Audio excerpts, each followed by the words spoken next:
يا أيها الذين آمنوا كتب عليكم الصيام كما كتب على الذين من قبلكم لعلكم تتقون. Okay, now another one I want to say about Ramadan is that as Ramadan is progressing, we need to make sure that we have a good connection with Allah Azza wa Jal with our dua, right? See, the thing about dua is it's not supposed to become robotic. Robotic dua is I'm saying it, the same old stuff again and again, and it's just the same thing I keep on saying. So some people get some people get in this habit. ربنا آتنا في الدنيا حسنة وفي الآخرة حسنة وقنا عذاب النار. ربنا ظلمنا أنفسنا وإن لم تغفر لنا وترحمنا لنكونن من الخاسرين. ربي ارحمهما كما ربياني صغيرا. ربنا, and it's the same thing they say again and again. That's it. Their heart was not connected to it at all. Allah's Messenger sallallahu alaihi wasallam has told us, لا يقبل الله دعاء من قلب غافل أو كما قال عليه الصلاة والسلام. Allah does not accept the dua from a heart that was not thinking of Allah, not connected to Allah, that was absent-minded from Allah when it made the dua. What Allah wants is for us to engage. Now dua is a massive way of connecting with Allah. Why? Because dua, you talk to Allah.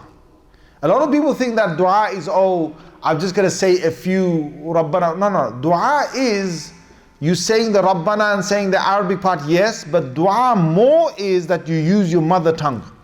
I want you to use your mother tongue, your first language with dua. And you talk to Allah as you talk to a person. You talk to Allah as you talk to a person. So what do you say to a person? You say to a person, hey man, what's up man? Yeah, I got a problem at work, they might fire me, but it's not my fault. Someone did something else and I hope I get through this, You normally talk to a friend like that, yes? It's not my fault, try and see if there's some solution you can come up with, right? That's exactly what Allah wants us to do with Him in dua. Oh Allah, I've got a problem with my employment. I don't know what to do, but you're everything and you can do it for me, and I'm a bit lost here, but you're the guide, and you can guide me, and I don't know what to do. Now let's just say, for example, you got nothing else to do in dua. Okay, you're there. You've done all your few Rabbana and whatever, and you don't. So you're there. What do? Talk about your life. I'm serious. Talk to Allah. Just say to Allah, oh Allah, I've not been doing too well lately. I've kind of gone off path a little bit. I'm sorry. I hope it doesn't happen again. I do love you, Allah. I want to be here. I want you to look after me. But I'm a bit messed up. I don't know what else to do. All I know is that I'm talking to you right now, and I know you listen to me. You have to be listening to me. You just talk. This is what Nuh alayhi salam did. I'm not making this up. You read Surah Nuh, 71th Surah of the Holy Quran. You read Surah Nuh, and you look at the conversation he had. Look at this. He says, he's doing dua, okay? دعوت قومي ليلا ونهارا. My Lord, I called my people by night and by day. فلم يزدهم دعائي إلا فرارا. They didn't listen to my call, they just start running away. وإني كلما دعوتهم, and every time I called them, لتغفر لهم, so that you could forgive them. جعلوا أصابعهم في آذانهم. They put their fingers into their ears. واستغشوا ثيابهم, they covered their faces. وأصروا, and they were very adamant. واستكبروا استكبارا, and they were very وأصروا, they were persistent with their sins, and they were very arrogant. ثم إني دعوتهم جهارا. والله, I called them in the open. ثم إني أعلنت لهم, then I announced to them. وأسرت لهم إسرارا. Then I called them in secrecy. فقلت, and then I said, استغفروا ربكم, seek forgiveness from your Lord. إنه كان غفارا, He is oft forgiving. يرسل السماء عليكم مدرارا. I told them that you would send the rains onto them. ويمددكم بأموالكم, then you would give them their wealth back and their children back. ويجعل لكم جنات, and you would give them gardens. ويجعل لكم أنهارا, and that you would give them rivers.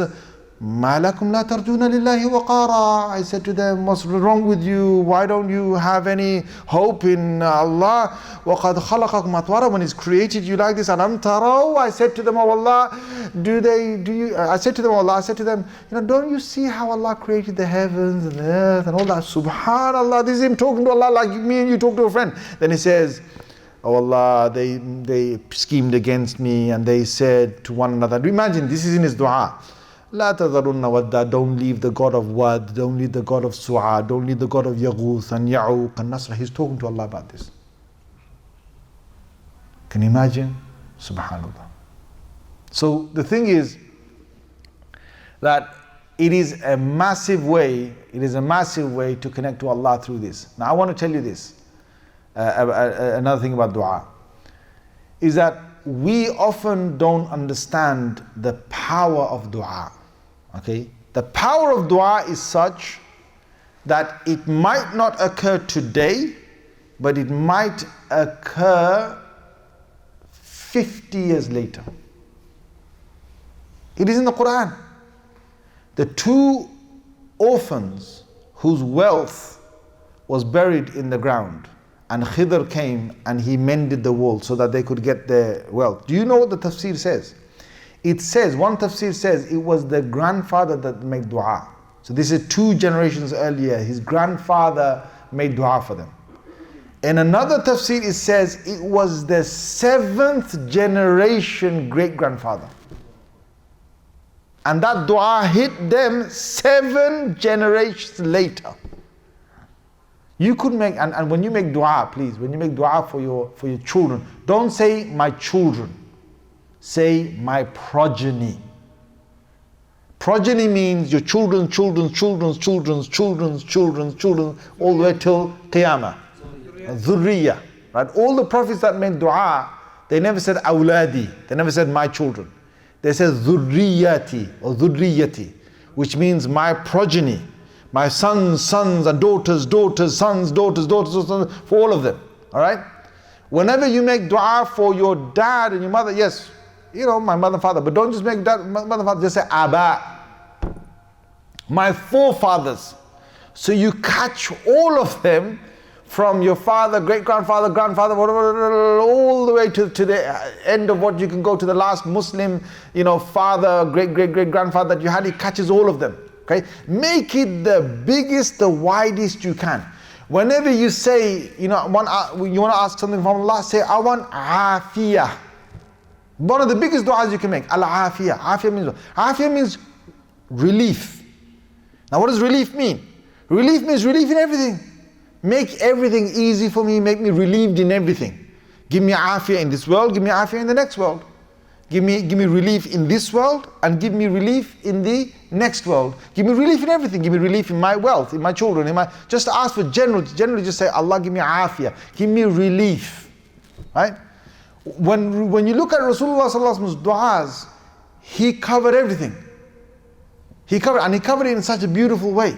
And you need to pick up some of the books that have his du'as in there, but I'm going to tell you, a man came to the Prophet ﷺ and he was saying, oh Messenger of Allah, you made such a beautiful dua. He said, I can't remember any of it. So the Prophet ﷺ then told him to make this dua. He said, well, if you can't remember, then at least make this dua. What is that dua? And he said, subhanAllah, it's a wonderful way. Whenever I don't have any time to make dua, like let's say I've got like 30 seconds or 20 seconds to make a dua, I make this one. Allahumma inni as'aluka ma sa'alaka minhu abduka wa nabiyyuk Muhammad sallallahu alaihi wasallam. Oh Allah, I'm asking you for all the things that your Prophet Muhammad sallallahu alaihi wasallam and your servant Muhammad sallallahu alaihi wasallam asked for. I'm asking for everything. Everything he asked for, I'm asking the same thing. Right? It's almost like a little kid, his mother, father is passing through, so he just grabs onto them and passes through with them, right? People let the little child through because they're grabbing onto the parents. Oh, let this little kid through with them, yeah? It's almost like that. You're getting everything that Rasulullah sallallahu alaihi wasallam asked for because you can't remember what he asked for. You can't go through all those dua books, everything. It's made it so easy for us. Just say, I'm asking for everything that he asked for. The next thing you say this. وَأَعُوذُ بِكَ اللهم إني أسألك وأعوذ بك مما تعوذ منه عبدك ونبيك محمد صلى الله عليه وسلم. And I'm asking you to protect me from all the things that the Prophet صلى الله عليه وسلم sought protection in his life. All the things. Protect me from every single thing.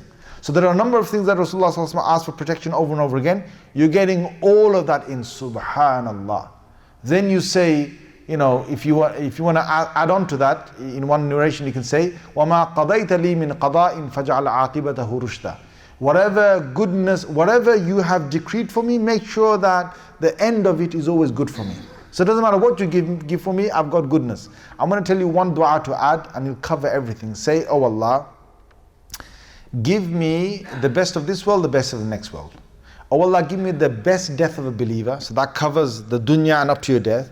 Then say, keep my soul in the highest place of Illiyin. That will cover you from death till the day of judgment.